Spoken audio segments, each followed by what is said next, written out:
नाज़रीन आदाब, न्यूज़ 18 उर्दू में आपका इस्तकबाल है। मैं हूं मोहम्मद विसाल आजम और आप देख रहे हैं खबर खास। खबर जाहिर सी बात है कि खास ही है, चूंकि जो पहले मरहले की वोटिंग होनी है वो 27 मार्च को होनी है और 27 मार्च से ठीक पहले आज 24 तारीख है। आज वजीर आजम कहां कहां हैं? आज वजीर आजम बंगाल में थे, आज ही वजीर आजम असम में भी हैं और उधर ममता बनर्जी भी बंगाल में लगातार रैलियां कर रही हैं। चूंकि बंगाल में पहले मरहले के लिए जो वोटिंग होनी है वो 27 मार्च को होनी है, यानी 25 तारीख को, यानी आज के बाद एक रोज जो है 25 तारीख के शाम के बाद पहले मरहले के लिए जो इंतखाबी तशहीरी भोंपू है वो बंद हो जाएगा। थोड़ी राहत मिलेगी शायद अवाम को, चूंकि वहां की जो अवाम है उन इलाकों की जाहिर सी बात है कि लगातार ये भाषण सुनते सुनते, चूंकि भाषण मिलता है, बाकी जो चीज़ें वो चाहते हैं वो शायद कम ही मिलता है, तो जाहिर है कि उन्हें थोड़ी आराम और सुकून मिलेगा और ये मौका मिलेगा ताकि वो सुन पाएं, सोच पाएं, सबकी बातों पर एक एक करके गौर कर पाएं कि इससे पहले किस किस ने क्या क्या कितना कितना वादा किया था और किस किस ने क्या क्या कितने कितने वादे पूरे किए हैं। तो 27 मार्च को बंगाल में पहले मरहले के तहत 30 सीटों पर वोटिंग होगी और 27 मार्च को ही असम में पहले मरहले के तहत 47 सीटों पर वोटिंग होगी। तो मैं दीदी चाचे आशोल परिवर्तन अच्छे এমন করে তৃণমূলকে ভোট করে দিন।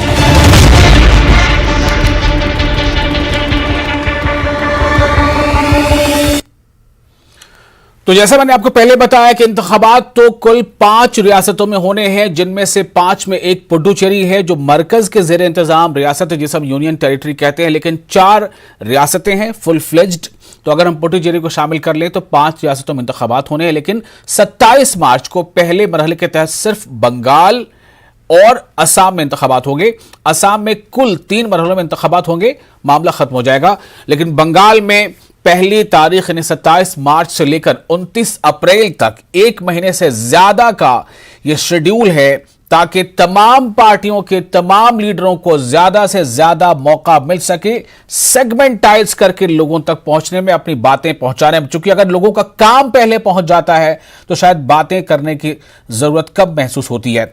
बहरहाल, तो मैं आपको बता दूं कि चूंकि 27 मार्च को पहले मरहले की वोटिंग होनी है, तो 27 मार्च से पहले इंतखाबी तशहीर के एक दिन और बचे हैं। उससे पहले आज वजीर आजम ने क्या कुछ कहा, बंगाल में किस तरह से दीदी को घेरने की कोशिश की, और ममता बनर्जी ने क्या कुछ कहा बीजेपी के खिलाफ या अपने वोटरों को लुभाने के लिए, वो आपको हम बयान सुनाएंगे। ये दोनों बयान, यानी कि 2 बयान आपको हम सुना रहे हैं। वजीर आजम ने क्या कहा और ममता बनर्जी ने क्या कहा, सुनिए। पश्चिम बंगाल बीजेपी के संकल्पों का भी अहम केंद्र है। आज जो युवा 25 साल की उम्र के हैं, जो 25 साल के हैं, और वो युवा जो आज इस चुनाव में फर्स्ट टाइम वोटर है, पहली बार अपने पवित्र मत का योगदान देने वाले हैं, उनके लिए भी ये समय बहुत अहम है। बंगाल के कोने कोने से अब एक ही आवाज आ रही है, दो मई दीदी, दो मई दीदी चाचे আসল পরিবর্তন আছে। খেলা হবে এবং বিজেপি ভাবছিল মমতার তো পায়ে মেরেছি আমরা, ওকে তো চোট করে দিয়েছি, ও তো বেরোতে পারবে না, আমাকে তো চেনে না, আমি এক পা দিয়ে যা শট মারতে পারি না, ওদের পুরো মাঠ থেকে ফাঁকা করে ছেড়ে দেবো। ঝাড়খণ্ডে হেরেছে, এখানেও হারবে, পুরোপুরি হারবে। তাই মনে রাখবেন, খেলা হবে। সকাল সকাল সকাল ভোট দিন। জোড়া ফুলে ছাপ দিন। এই ভোট দিচ্ছেন কোনখানে? জোড়া ফুলের মাঝখানে। ভোট দিচ্ছেন কোনখানে? জোড়া ফুলের মাঝখানে। এমন করে তৃণমূলকে ভোট দিন যে বিজেপিকে মাঠের বাইরে ধাক্কা দিয়ে বের করে দিন, একেবারে বোল্ড আউট করে দিন। খেলা হবে, খুন্তি নিয়ে খেলা হবে, হাতা নিয়ে হবে, বেলুন নিয়ে হবে, পাকা নিয়ে হবে, ঝাড়ু দিয়ে ঝাড় দেওয়া হবে, হাডুডু হবে, কবাডি হবে, সব হবে। বিজেপি বিদায় নেবে। বলুন চাই না, চাই না, চাই না, চাই না, বিজেপিকে চাই না। আজকে গ্যাসের দাম কত? 900 টাকা। নরেন্দ্র মোদী সব খেয়ে নিয়েছে। तो दोनों का अपना अपना अंदाज है, दोनों को लगता है कि काम किया या नहीं किया पता नहीं, आवाम को याद रहता भी है कि नहीं है, बस मंच से जो बोल देंगे उस पर आवाम यकीन कर लेगी और वोट अपने आप हमारे पास चला आएगा। क्या वाकई ऐसा है? इस सवाल का जवाब ढूंढने के लिए हमें कुछ मेहनत करनी पड़ेगी। हमारे साथ 3 खास मेहमान हैं। हमारे साथ दानिश इकबाल हैं, तर्जुमान बीजेपी के हैं। हमारे साथ अभिजीत मजूमदार, तर्जुमान कांग्रेस, और नीरज राय हैं, तर्जुमान टीएमसी। आप तीनों का बहुत बहुत इस्तकबाल है इस खास मौजू पर गुफ्तगू के लिए, लेकिन मैं आप तीनों की इजाजत से एक और तस्वीर दिखाना चाहता हूं। 3 तस्वीरें दिखाना चाहता हूं किस तरह से नरेंद्र मोदी ने आज जोर लगाया, ममता बनर्जी ने इंतखाबी तशहीर की, और एक बहुत अहम तस्वीर है, आसाम में एक नई चीज अचानक सामने आ गई है। ये 3 तस्वीरें देखिए। ये जो आप 3 तस्वीरें देख रहे हैं, इसमें बंगाल में सियासत उरूज पर है। बंगाल में किस तरह नरेंद्र मोदी पहुंच रहे हैं, अमित शाह भी पहुंचे, नड्डा भी पहुंचे, शाह तो फिर उसके बाद केरल भी पहुंच चुके हैं, नड्डा कभी असम भी गए, कभी वहां से वापस भी आए, और ममता बनर्जी एक स्क्रीन पर आपको दिखाई दे रही है दाहिनी तरफ, जिसमें वो अपने खास अंदाज में जो वहां वोटर्स, माफ कीजिएगा, मतलब वोटर तो होंगे ही, लेकिन सियासी जो लीडर उनको वोटर ही सब नजर आते हैं, तो वहां जो आवाम मौजूद हैं उनसे खिताब करें। बीच की जो तस्वीर है वो काफी अहम है। ये बीच की तस्वीर है आसू की, ऑल असम स्टूडेंट्स यूनियन। ये आसू ने एक बार फिर सीएए लेकर एक मुहिम छेड़ दी है, जो बरसर इक़्तिदार जमात है असम में उसके खिलाफ। अब यहां सवाल यह पैदा होता है कि जो हालिया बयानात आए हैं बीजेपी के टॉप लीडर्स की जानिब से सीएए को लेकर, इस पर आसू ने फिर से एक बार सीएए के खिलाफ, यानी सीएए पर बरसर इक़्तिदार जमात के खिलाफ एक मुहिम छेड़ दी है। अब क्या ये मुहिम रंग लाएगा? क्या ये मुहिम भी अपना एक गुल खिलाएगा, खास तौर से असम में और बंगाल में? इसको देखना और समझना बहुत अहम होगा। अब मैं अपने तीनों मेहमानों के पास आता हूं सीधे। मैं सबसे पहला सवाल अभिजीत मजूमदार जी से करना चाहूंगा। मजूमदार जी, पहला सवाल मेरा यही है कि बंगाल भी है, असम भी है। बंगाल में आपके पार्टी के जो स्टार कैंपेनर है वो अब तक नजर नहीं आए, वो क्यों? दूसरा, असम में आसू का, जिसे और भी कई छोटे मोटे संगठन का साथ मिल रहा है, सीएए पर यह ताजा मुहिम, यह क्या रंग दिखाएगी? देखिए, बंगाल में अभी शुरुआत हुआ, हमारा स्टार कैंपेनर बंगाल में भी जाएगा, और बंगाल में भी इस बार कांग्रेस अच्छा रिजल्ट करेगा। और हमारा असम का जो है, ये जो सीए है, ये असम से ही शुरू हुआ है, लेकिन बीजेपी का जो स्थिति है, एक एक जगह में एक एक टाइप बोल रहा है। बंगाल में जाने से बोलता है कि हमारा मिनिस्ट्री आने से 1 वीक का अंदर हम सीए लागू करेगा। असम जब आता है तब सीए का बात बोलता ही नहीं, वो चला जाता है। जब तमिलनाडु में जाता है तब बोलता है सीए बोल के कोई चीज ही नहीं है। तो बीजेपी का ये स्थिति है। बीजेपी का एक जो बंगाली लोग का ऊपर, वो लोग का एक तो सॉफ्ट कॉर्नर डालने के लिए एक का इशू लेके आ रहा है। का इशू में कोई बंगाल का भी, कोई बंगाली का कोई फैक्टरी नहीं होगा। इसीलिए जो काम में वो लोग क्या बोलना चाह रहा है, जो पहले आप फॉरेनर हो, उसका बाद आपको इंडियन बनाएगा। तो ये को भी संभव ही नहीं है। ये एक तो लॉलीपॉप है, ये बंगाली लोग को लॉलीपॉप दे रहा है। जो हमको जीता उसका बाद देखा जाएगा। जिस टाइप का 15 लाख रुपया का लॉलीपॉप दिया, उसके बाद बीजेपी का तो जो बोलता है सब लॉलीपॉप के ऊपर ही चलता है। ठीक इस टाइप का बीजेपी का इशू लेकर आया। मेरा सवाल जो है, क्या असम में सीएए पर जो आसू ने नया प्रोटेस्ट शुरू कर दिया है, फिर से प्रोटेस्ट शुरू कर दिया है, क्या इससे कांग्रेस को कहीं से कोई फायदा होगा? देखिए, हमारा कांग्रेस का स्थिति स्पष्ट है, जे इधर में हम लोग का नहीं मानेगा। और कांग्रेस का गारंटी में भी हम लोग लिखा है, जो हम लोग का गवर्नमेंट आने का साथ साथ असम में इस बार कांग्रेस गवर्नमेंट जरूर आएगा। और ठीक है, चलिए मैं सीधे अब चलता हूं दानिश इकबाल के पास, तर्जुमान बीजेपी के हैं। उससे पहले मैं अपने नाज़रीन को बता दूं, जो अभी अभिजीत मजूमदार साहब जो का बीच बीच में कह रहे थे, का ये का दरअसल सीएए है, सीएए को ही का कहा जा रहा है। दानिश, मेरा सवाल है, पहले मरहले का इंतखाब ममता बनर्जी तो धुआंधार तशहीर कर ही रही हैं, जाहिर है वो उतना शायद नहीं कर पाए जितना आपके पार्टी के बड़े बड़े तमाम लीडर एक साथ जो कहते हैं कि कारपेट ये कैंपेनिंग हो रही है। एक टाइम था जब कारपेट बॉम्बिंग वाला वर्ड आया था सामने। बहरहाल मेरा ये जानना है कि क्या ये सीएए का इशू बीजेपी को इस इंतखाबी नैया पार लगाएगा या डुबा देगा?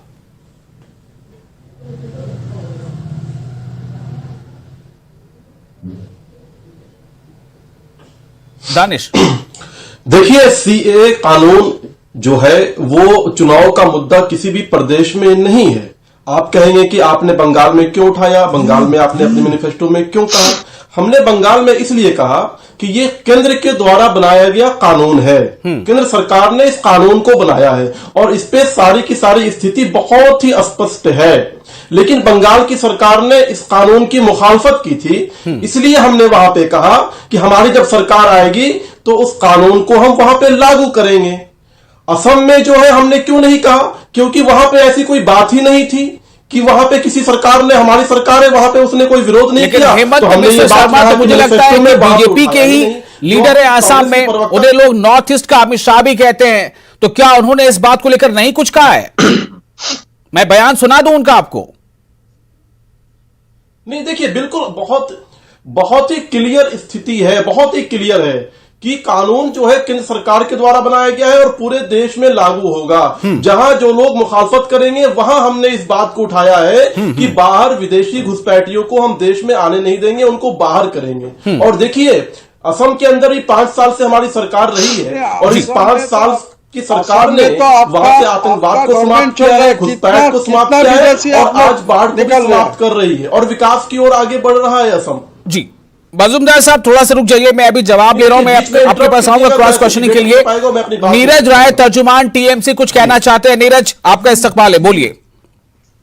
देखिए विशाल भाई, मैं आपको ये बता दूं कि दानिश भाई तो अच्छी बात कर रहे हैं, लेकिन इनको शायद ये नहीं जानकारी है, बुरा मत मानिएगा छोटे भाई, कि जब एनआरसी का मैटर आया था तो कोर्ट के निर्देश पे चल के रहा। लेकिन रही बात आपको बंगाल में, ठीक है, बंगाल में आप एनआरसी और सीएए की बात कर रहे हैं।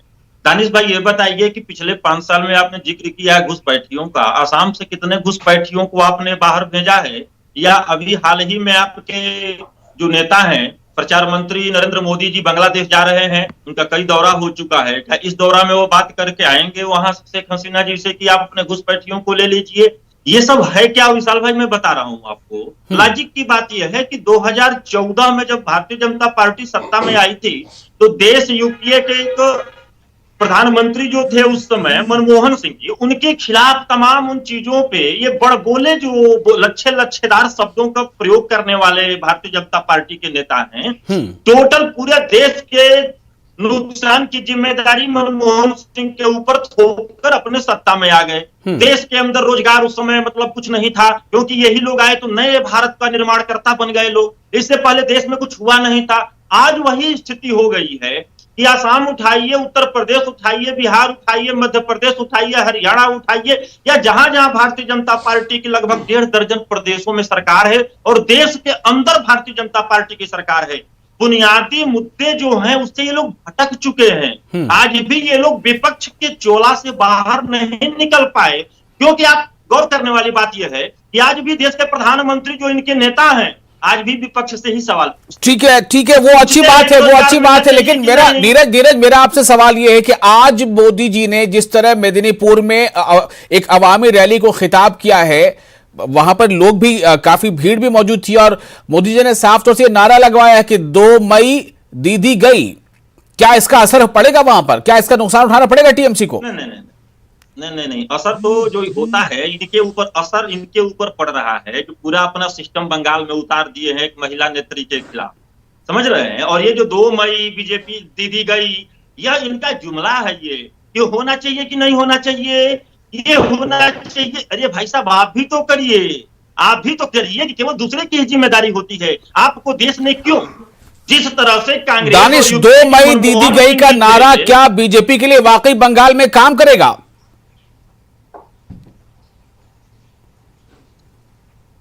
निश्चित तौर पर विशाल भाई ये काम करेगा, और क्यों करेगा मैं आपको थोड़ा सा समय दीजिए, मैं बता देता हूं। जी बोलिए। पिछले 6 साल में केंद्र की सरकार ने पश्चिम बंगाल के अंदर 60 लाख से ज्यादा शौचालय का निर्माण करवाया, 22 लाख से ज्यादा पक्के मकान हमारे बंगाल के भाई बहनों को दिया, 90 लाख से ज्यादा गैस कनेक्शन पश्चिम बंगाल की माताओं बहनों को दिया, 7 लाख से अधिक मुफ्त में बिजली हमने पश्चिम बंगाल में मुहैया कराया, ईस्ट वेस्ट कॉरिडोर का निर्माण करवाया, नेपाल भारत बांग्लादेश के हाईवे का निर्माण कराया, चाय बागान के मजदूरों को 3000 करोड़ रुपए का आवंटन किया, खड़गपुर से विजयवाड़ा के ईस्ट कॉरिडोर बनवाया, 2500 किलोमीटर ग्रामीण सड़क का निर्माण बंगाल में डेली किया जा रहा है। तो केंद्र सरकार ने 6 साल दानिश, इतना कुछ करने के बाद भी जरूरत पड़ रही है कि तमाम बड़े बड़े बड़े बड़े बड़े बड़े लीडर जो है वो गांव गांव देहात देहात तक पहुंचे, लोगों को बताएं कि क्या काम पहुंचा नहीं वहां तक?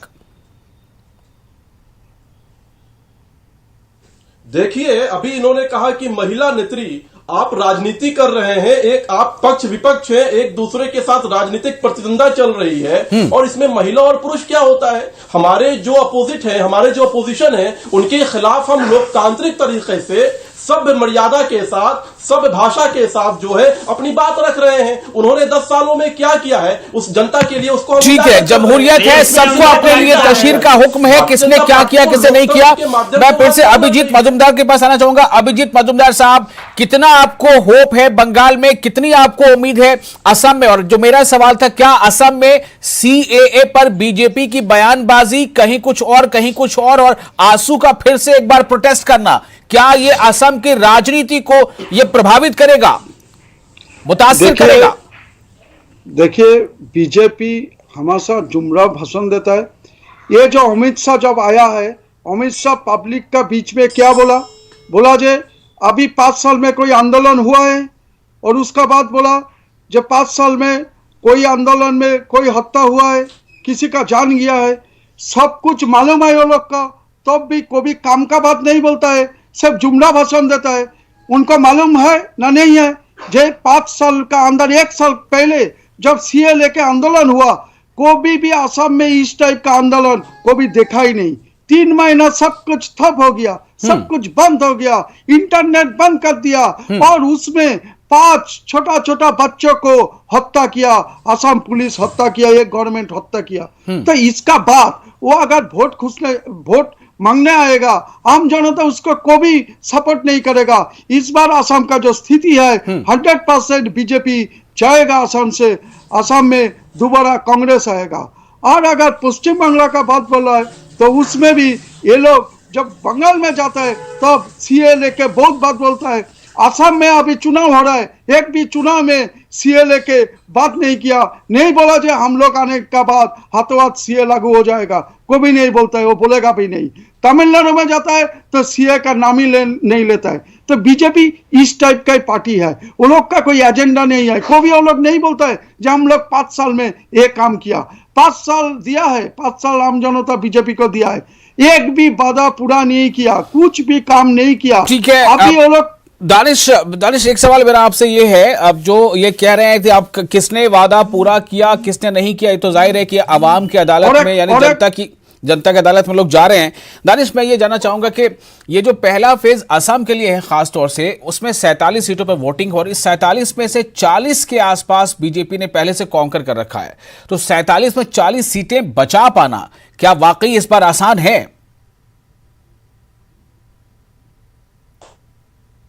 जी बिल्कुल, जो हमारी 5 साल की जो सरकार रही है, देखिए एक समय था विशाल भाई कि असम के अंदर आंदोलन, कर्फ्यू, आतंकवाद, हत्याएं आए दिन हुआ करती थी। अब वहां पे शांति है, विकास हो रहा है। 2000 से ज्यादा जो उग्रवादी थे उन्होंने जो है अपने हथियार को जो है सरकार के सामने समर्पण कर दिया है, वो मुख्य धारा में जुड़े हैं। आज वहां पे जो है अस्पताल बनाए जा रहे हैं। पिछले 70 सालों में 13,000 किलोमीटर जो है सड़क का निर्माण हुआ था असम के अंदर।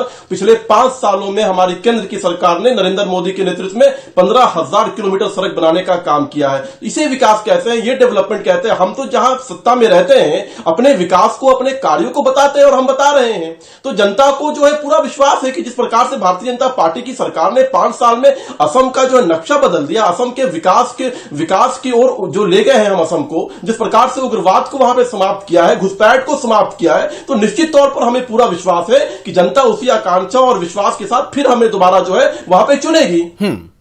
ठीक है, 5 साल ये अलग बात है कि 5 साल टी में- गार्डन जो चाय के बागान में मजदूरी जो मिलती है प्रतिदिन, यानी हर एक दिन की उसको लेकर कितना बड़ा वहां पर प्रोटेस्ट हुआ है कि वो बढ़ाया जाए, वो अभी बढ़ा नहीं है। ये अलग बात है कि गैस की कीमतें लगातार बढ़ती जा रही हैं, गैस की कीमत कम नहीं हुई है, लेकिन फिर भी सबसे बड़ा बात है 5 साल में एक भी इंडस्ट्री ग्रो नहीं किया, एक भी इंडस्ट्री नहीं किया। एनआरसी भी आज तक ये लोग कर नहीं पाया। 5 साल में ये लोग फॉरेनर बना दिया, ये लोग इंडियन को 15 लाख को फॉरेनर बनाया। 5 साल में 5 साल में एक भी पावर प्रोजेक्ट ये लोग लेकर नहीं आया। ये लोग ठीक है, एक भी काम नहीं किया। और आगे भी हमने वादा किया है जी। नीरज जी, मैं आपके पास आता हूं, नीरज जी आपके पास भी आता हूं, दानिश आपके पास आता हूं। मैं थोड़ा, हमारे साथ निलॉय भट्टाचार्य जुड़ गए, हमारे सहयोगी हैं, आप सीधे हमारे साथ जुड़ रहे हैं असम से। निलॉय, मेरा पहला सवाल यह है कि जिस तरह से इलेक्शन से ठीक पहले आसू और कई दूसरे ऑर्गेनाइजेशन ने सीएए पर एक प्रोटेस्ट शुरू कर दिया है, ये क्या है और ये किस तरह से अफेक्ट करने जा रहा है असम के पॉलिटिक्स को? देखिए, एक तरफ अगर ग्रैंड अलायंस की बात करें, कांग्रेस की बात करें, तो निश्चित रूप से कांग्रेस के सबसे बड़ा औजार अगर कुछ इलेक्शन में है, अगर म्यूचुअल इलेक्शन में है, तो वो सीएए है, सीएए की खिलाफत है। उनकी 5 गारंटी की सबसे अव्वल गारंटी है कि हम अगर यहाँ पे जी बोलिए, मैं सुन रहा हूं। असम में सीएए लागू नहीं करने दिया जाएगा। तो निश्चित रूप से पॉलिटिकल अगर मुद्दा माना जाता है तो निश्चित रूप से सीएए एक बड़ा पॉलिटिकल मुद्दा है ग्रैंड अलायंस के लिए। कांग्रेस के आला नेता राहुल गांधी से प्रियंका गांधी तक सभी ने एंटी का गमछा पहन के यहाँ पर रैलियों में संबोधन उन लोगों ने किया है। 50 लाख से अधिक एंटी का गमछा कांग्रेस यहाँ पे इकट्ठा कर रही है और यहाँ पे एक एंटी का मेमोरियल यहाँ पे बनाए जाने का एक वादा कांग्रेस ने दिया है। तो निश्चित रूप से कांग्रेस की बात करें तो सीएए एक अहम मुद्दा है इस चुनाव में। उसके साथ लेकिन नीलोय, मेरा सवाल है कि ये आसू या दूसरे संगठन अचानक ये इस मौके पर ये अगर प्रोटेस्ट कर रहे हैं या मुहिम स्टार्ट कर दी है, तो क्यों?